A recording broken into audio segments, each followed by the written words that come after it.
like us to speak at the mic? Yeah. Okay. Yes, and I'll stand next to you because I was ready.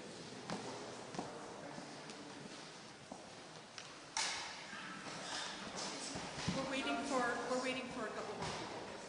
If you could join us.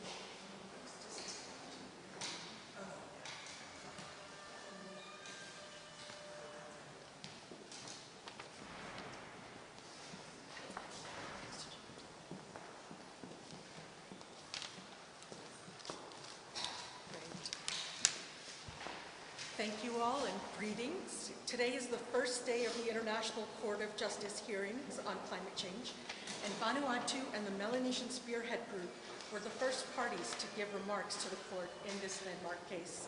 Joining us here for this press briefing from the Vanuatu and MSG delegation are the Honorable Ralph Regan-Vanu, Special Envoy for Climate Change and Environment for the Government of Vanuatu, Dr. Gregoire Nimtik, Deputy Director General of the Melanesian Spearhead Group, and Professor Margareta Veverenki-Singh and Mr. Julian Aguan, Legal Counsel for Vanuatu's and MSG's ICJ case. Professor Veverenki-Singh and Mr. Aguan are with Blue Ocean Law, which is an international indigenous-led law firm based in Guam. They will each make brief remarks followed by a Q&A. Please go ahead, Special Envoy Regan-Vanu. Vanuatu is one of the most vulnerable countries in the world to the impacts of climate change, and we are almost constantly in a state of emergency due to recurring high-level catastrophic events like cyclones, landslides, high-intensity rainfall events, constantly responding to slow onset effects of climate change like sea level rise. And we have been continually frustrated by the UNFCCC process that's gone on for over 30 years. Vanuatu is the founding chair of the Association of Small Island States, IOSIS, and fought to see climate change addressed by the multilateral community through the UN, and have been frustrated to this day. And as we saw in Baku just a few weeks ago, a failure by the international community to address this existential issue for a country like mine. Coming to the International Court of Justice, we are trying to find another way to get climate action that we need, that the IPCC says we need, that science says we need, but which so many countries, through political convenience and the power of fossil fuel lobby, refuse to take action on. I want to acknowledge here the Pacific Island students fighting climate change, the group of law students from the Pacific, mostly indigenous young people, and we saw the chair person of that group who stood with us and made remarks to the court, Cynthia, who's here with us. They were the ones who approached the governments of the Pacific to take this case up. So this is the voice of the youth, this is the voice of indigenous youth, asking the world to address this issue which affects their future, but also all our futures. I want to say thank you to the International Court of Justice for allowing Vanuatu to be the first country to address this historic case this morning. And I was very proud by our intervention with the Melanesian Spearhead Group. I want to make special mention here of Blue Ocean Law. The principal, Julian Aguan, is here, an indigenous-led law firm from the Pacific. We deliberately made the choice to choose Blue Ocean Law because we want to represent what this means legally, but also culturally to the people of the Pacific. This is a case about our identity as Pacific Islanders, our human rights as citizens of this planet, and the responsibilities that states have to ensure our human rights and our cultural identity and our essence and our future is protected. So thank you to Blue Ocean Law. Thank you for this journey we've been on for 5 years now, since 2019, since the day the students made their request to the governments of the Pacific. We've been through COVID, we've been through all sorts of things, and we finally are here. We're so grateful to have this chance to appear before the court, and we look forward to the outcome. Thank you. Next,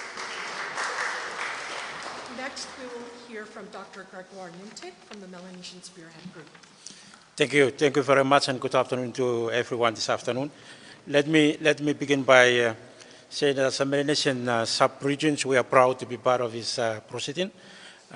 We represent the group of nation, and we're also happy that we can be part of this endeavor.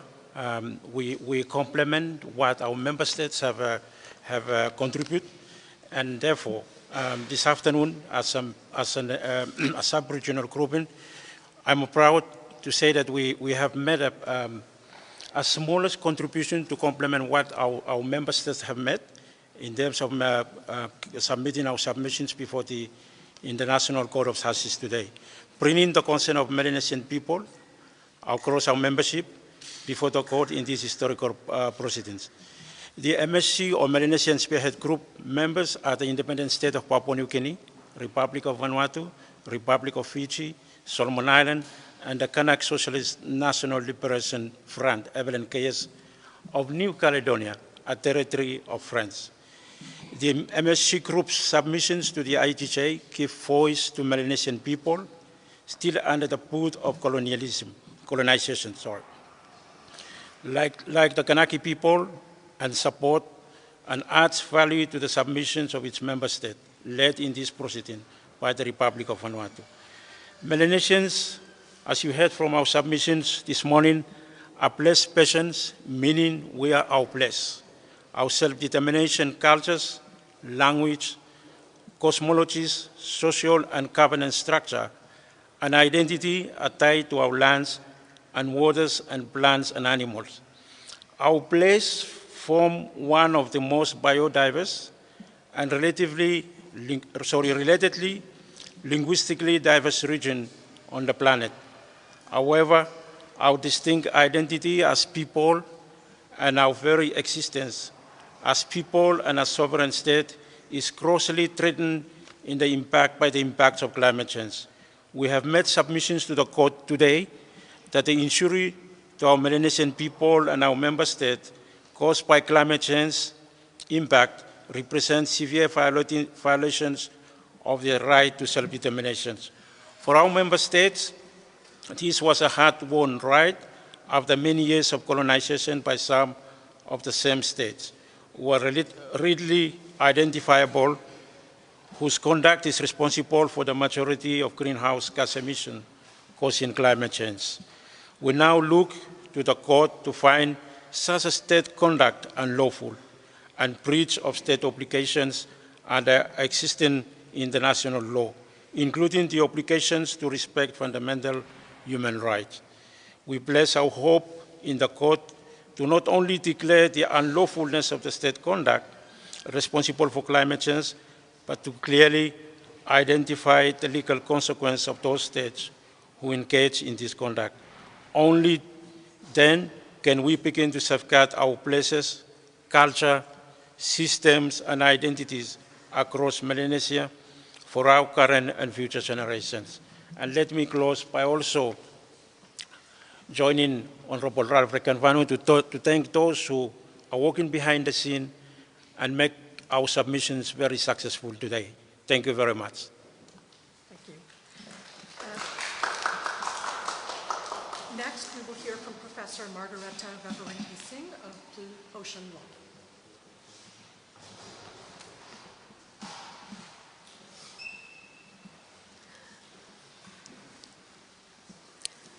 Good afternoon.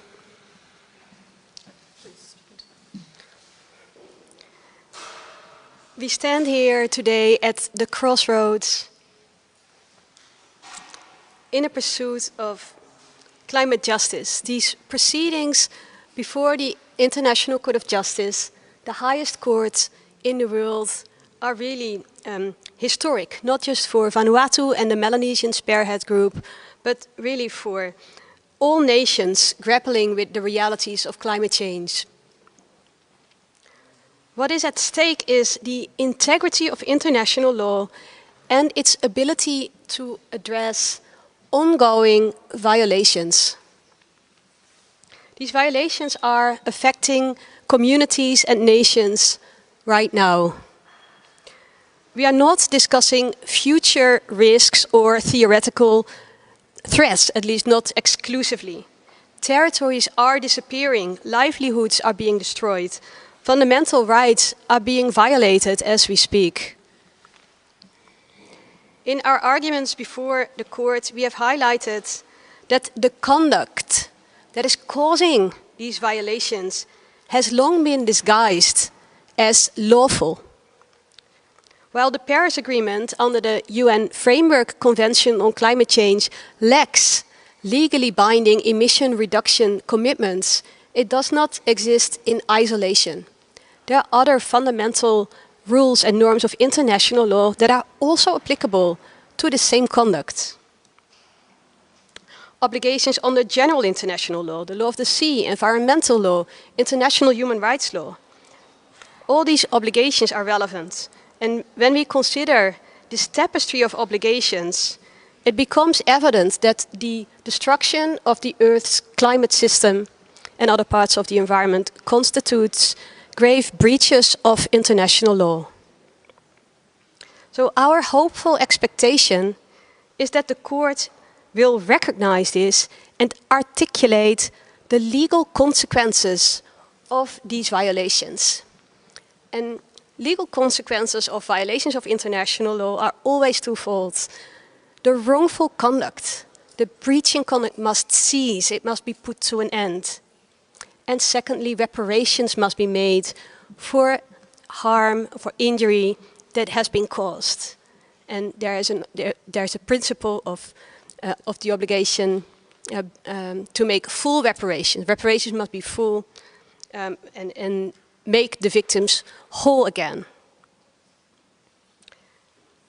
There is also an obligation of providing assurances of non-repetition. So it is hoped that the court will articulate that there is an obligation to provide safeguards against false solutions, such as geoengineering, which risk causing even further harm and aggravating harm that has already been caused. This is not just about future commitments, it's about addressing current violations and ensuring justice for those whose rights are being breached today. It's about ensuring that our legal frameworks are not mere words on paper, but living instruments that protect our world and generations to come. We are heartened by the overwhelming support Vanuatu and MSG, joined by dozens of other states, organizations and individuals, have received in this quest for justice. Much work lies ahead to turn the tides, repair the harm, and protect our futures from further destruction. Next, we will hear from Mr. Julian Aguan from Blue Ocean Law. There is a village at the mouth of a river in the Gulf province of Papua New Guinea that is on the move again. The people of Varibari, whose ancestors have lived along the banks of the Kakori River Delta since time immemorial, have already moved 4 times due to sea level rise. This will be their 5th and final relocation. Final, because there is simply no more inland to go. A planning committee has been formed to handle the logistics. Among other things, these villagers are debating about how best to relocate the remains of their deceased relatives, because storm surges have already begun washing away the dead. The people of Varibari want nothing more than to stay, but climate change is making that option all but impossible. With rising seas having swallowed what's left of their schools and homes and inundated what's left of the arable land, unable to adapt at the pace at which their natural environment is changing, even their rich repository of traditional knowledge, replete with stories about the turbulent wind and wave action unique to that river delta, has not been enough of an aid. Looking out at a world they no longer recognize, they have little choice but to leave. The toll this has taken is hard to describe. These villagers have no migration story. They did not come from somewhere else. They came from Varibari, as did everybody else. In other words, they believe themselves to be caretakers of one of the birthplaces of human civilization. Their sense of duty runs deep. So deep, it drives them in the dead of night into the water during king tides to stop debris from slamming into the poles that keep their homes up, despite the fact that those same waters are teeming with crocodiles and that those same crocodiles have already claimed some of their lives. Suffice it to say, they are fighting for more than their physical homes. They are fighting to stave off spiritual deprivation. They are fighting for the right to live in the world on their own terms and their children's right to do the same. Our team at Blue Ocean Law has spent the past year being entrusted with these sacred stories, stories of people fighting tooth and nail to survive the worst and the first effects of the climate crisis, a crisis they had simply no hand in creating. And that's why, with the support of our clients with Vanuatu and the Melanesian Spearhead Group, it has truly been an honor on the behalf of our entire team to bring these stories to the Great Hall of Justice, because that is what radical listening is about, and that's what our firm is about. Radical listening is about listening to the voices of those whose lives are more precarious than our own. It is about listening and lifting up and amplifying the voices of the most vulnerable. And that is exactly why we are here today. Thank you.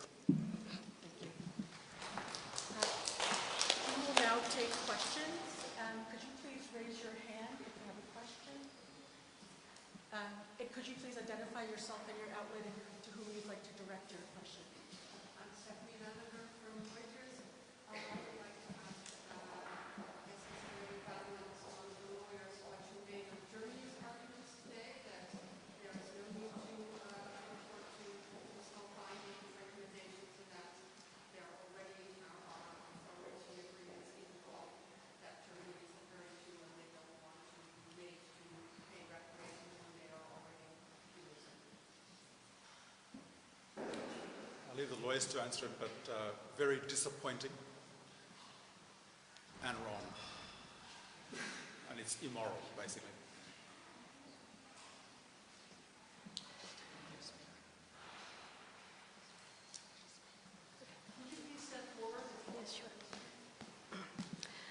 Yes, thank you for that question. These arguments are unfortunate, not surprising. We have seen them being made in the written submissions. Each of these arguments has also been rebutted by Vanuatu and the Melanesian Spearhead Group, and frankly the majority of participants in these proceedings.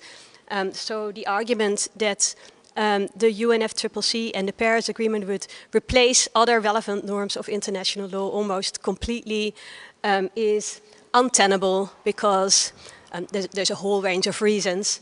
But I think now clear evidence transpires also from climate litigation around the world. So, for example, the European Court of Human Rights has stated in the clearest terms that human rights obligations are applicable, customary international law is applicable, that can be gathered from the ITLOS advisory opinion. ITLOS, of course, has also confirmed the applicability of the law of the sea. And when it comes to human rights, it's important to note that courts, including Germany's own Supreme Court, have recognized that there are extraterritorial obligations to protect people against the adverse effects of climate change. When it comes to future generations, Germany's Supreme Court has framed human rights as intertemporal guarantees of freedom. which is more, which indicates that there is more than just abstract people in the future and abstract indiscernible obligations. So these obligations exist, they have been breached, and then remedies are due, and unfortunately that was not addressed in that submission, but it will certainly be addressed in other submissions that will be made over the course of these 2 weeks. Does anyone else have a question? You could raise your hand if you have a question.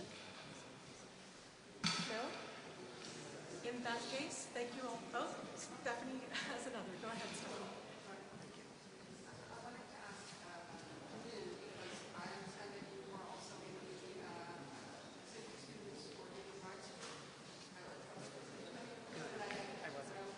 We can have Cynthia come. She's the president of the Pacific Students for Human Rights. Would you mind being at the microphone? And Stephanie is asking a question. Sure. Sorry, I didn't get that.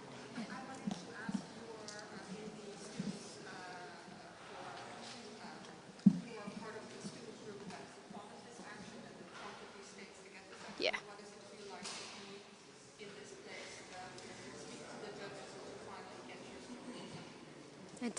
It's very emotional. 5 years of, the hard work of not just us, but also the leadership of Vanuatu government and also our allies as well. So it still feels like a dream that we're actually here. We've been saying that we want to go to the ICJ, and now that we're here, we're very honored to be able to be given a chance to actually address the judges, and we said what we wanted to say. So we're very happy that that was possible. Great. Well, with that, we thank you all for coming. We'll be in touch over the next 2 weeks. Thank you all. Thank you to our speakers.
Yes.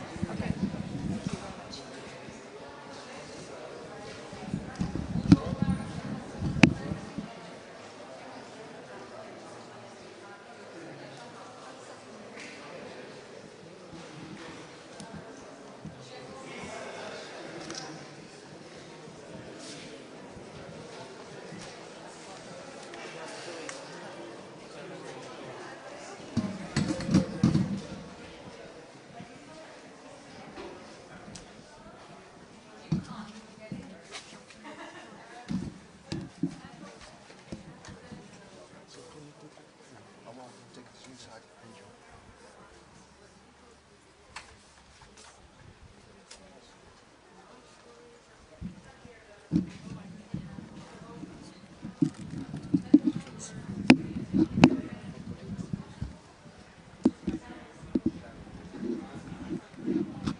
got my wire the wire all the way around here.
Okay, so you did this. Okay, so let's switch this.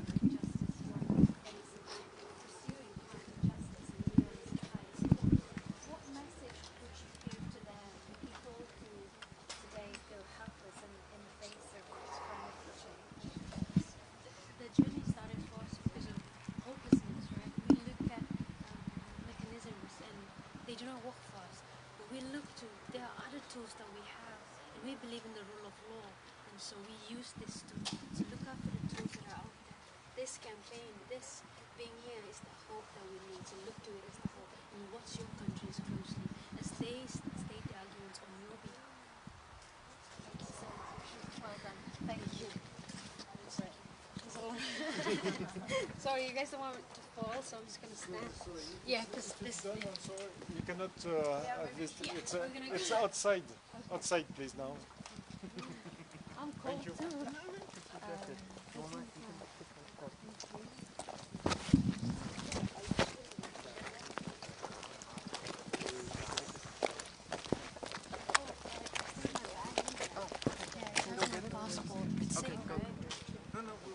not come back, I think. Okay. Oh, yeah, you're planning to come back. I'll go get my bag.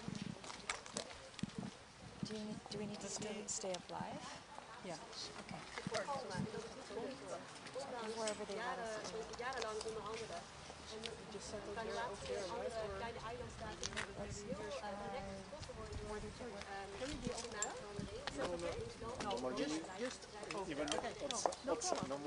No problem. We do. We go.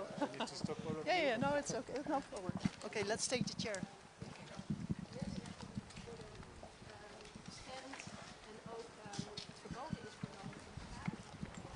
Do you want me to grab the mic stand? It's okay. I think it's better when. Let me just check. Okay. Just do the interview here. We put her on the stair. You can hold the mic, but you go there to direct her to this. Yeah, to hopefully she comes. Yeah. to us. Yeah, she's just getting her jacket or the. Then I give you this. Yeah, okay. Exactly. But you need to put her just on the first stair. Then it's perfect. Okay. You can go. Ask him.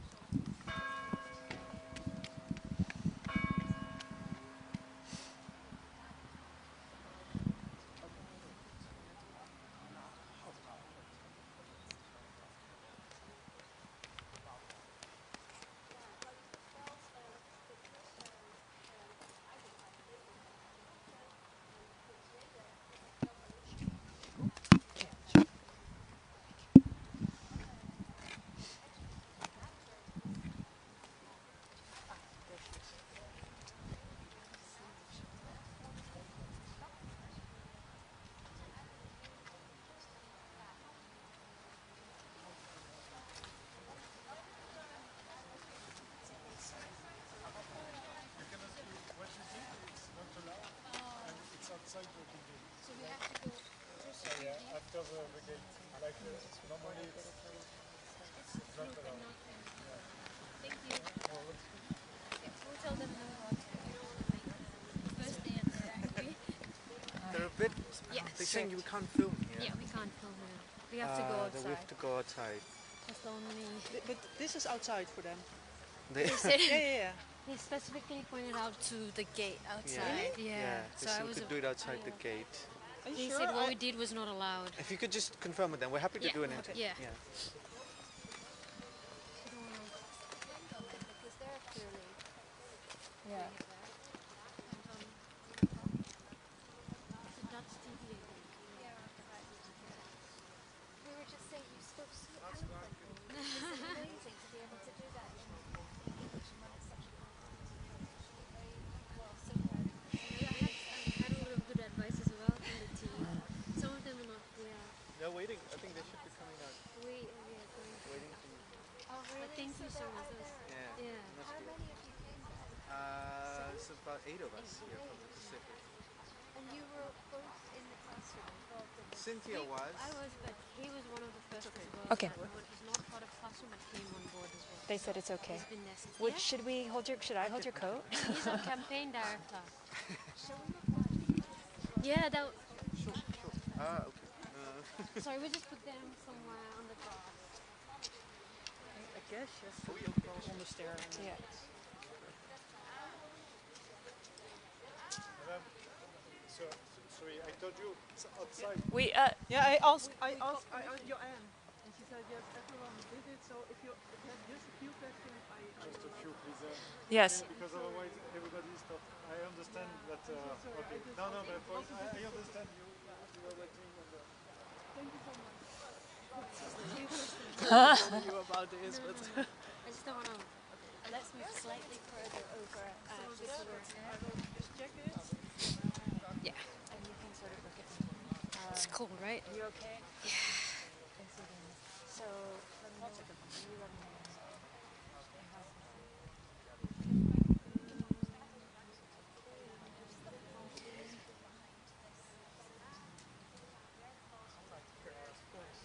So, how are you feeling after today? Relieved from the pressure that I felt before. I've never appeared in court, although my background is law.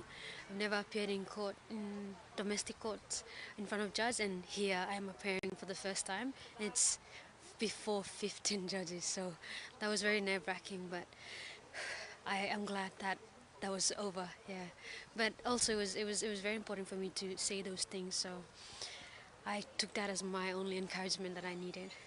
What do you mean by important? Because, you know, there's a lot of people behind the scenes that we don't see that have stories that needs to be here. There's always often the disconnect between the people that make decisions and the people that are really on the ground, their everyday realities. And you see it play out here in the spaces. And that's why it's important for people like me who knows, you know, what sea level rise means, what frequent rain and unpredictable rain mean for my people and their livelihood. They need to be here because the only way that solutions is a holistic one is where people that affected have their say in this particular solutions as well. Yeah. So can you just say just a quick line though about the movement to get here from law students for those who I mean, we know, but Yeah. for those who don't know. So this journey, you see me standing here, but it's been 5 years on this journey. We started in a classroom, a humble classroom where we were copying of notes from books and writing on boards and limited resources, but we believed in the rule of law and we said, you know, we need an ambitious climate action and we believe in the rule of law. The biggest symbol of justice is the ICJ. You know, this is the Palace of Justice, right? The place where we believe the rule of law should apply to everyone. And so we journeyed to this far, but it was not by ourselves. We came with our governments, especially the government of Vanuatu. It was the first government that listened to our proposal and has stood by us till today. I was in the briefing and I was very emotional when I heard Special Envoy Ralph Reganwanu mention our name, Pacific Island Students Fighting Climate Change. That really shows that collaborations between and that respect of what it means not only for us as a country but also for our future generations. Thank you. And then how do you react to hearing states, large emitting states, say that actually their obligations on climate change are described within the Paris Agreement, and that, you know, that is how the law should be interpreted, and that human rights, for instance, don't apply? Yeah, I was sitting in there, and when I heard it, I was like, oh, wow. Okay, but I was wow in the sense that that is why it's important that we, the people that are affected, come there, because that disconnect, you see, they might know and hear in documents and reports the statistics and you know, the unpredictable rain, but we know the picture, we see the picture, and we speak from that experience. And so we need to be in those rooms to hear what these people say, and we build on that as well. There's a long way to go, but we need everyone. This is a collective responsibility, not just specific islanders, not just those that are affected, but climate change affects all of us just differently. We may be at the front line, but yeah. Okay, that's it. I think 2 questions only. Yeah. Am I excused now? You are excused. Okay, You have your thank you. jacket. I appreciate your time. Thank you very much. Thank you so much. Should we check if we can come down? Yeah, and I'm very cold. Really? No, we can't. What? We can't. Come down from the live. No. Do you want my gloves? Sorry, this is so different from where I come from. No, I know. I'm from Scotland, which is even colder. Oh, really? I can't imagine what's colder than this. Can't imagine what's colder than this. I can't imagine what's colder than this. I have 2 people and my colleague is here. It's cool clothes.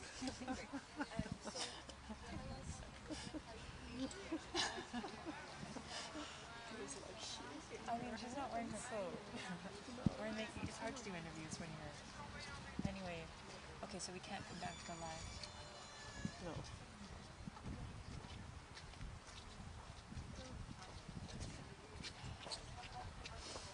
Can I take the SD card? Yeah, you can. I'm going to grab your mic stands on the way in too. Maybe give it back to me The stands. if you're ready. No, the SD card, because I'm not sure. Yeah. But I was just going to take the footage and yeah, start. that's